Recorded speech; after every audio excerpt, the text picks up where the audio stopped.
Hey guys, 4Paws here, and today we're going to be talking about why it's almost mandatory to make teleport your choice summoner spell. Realistically, in top lane we do have a couple of choices for summoner spells, but in order to keep this video on point, I'll mainly reference Ignite as the alternative choice as I discuss the strengths of teleport. First of all, in the current state of League, top lane has become a very passive lane. Long gone are the good old days of a Carly top snowballing like crazy.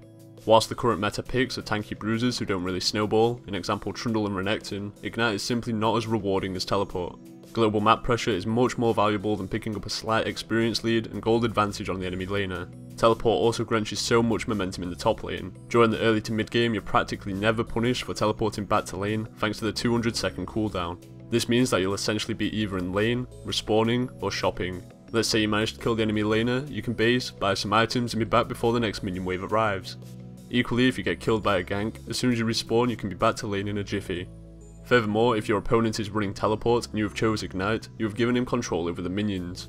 If you're both just recalled, he can easily TP back and hard shove the minions under your tower, thus denying you golden experience. And even in the same example, if you manage to kill your opponent during the early game and back to buy, he should teleport in time to not lose out on too much CS. Using teleport to gank can also be downright filthy if you do it correctly.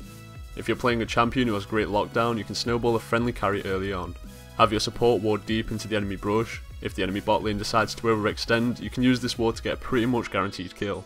It's hard for a bot lane to find an answer for a champion such as Lissandra, teleporting in with her ultimate ready. This situation can easily lead to a double kill and a dragon takedown for your team, which is much better than killing your lane opponent thanks to Ignite. And finally, this is such a forgiving summoner spell. I would go as far to say it's extremely noob friendly. You overextended in lane without wards and died to a 3-minute gank. No problem, respawn and teleport back to lane. Your team grouped for a Drake, but you were too busy farming top lane. No problem, teleport to the fight. You roamed and forgot about their split pushing Nidalee who's just started pushing in the lane. No problem, teleport to the lane. The only time I'd suggest to consider taking Ignite over teleport is either if you're playing an old school hyper carry, such as a Carly, or you need to prevent a ton of healing by an enemy, in example when facing Vladimir in lane.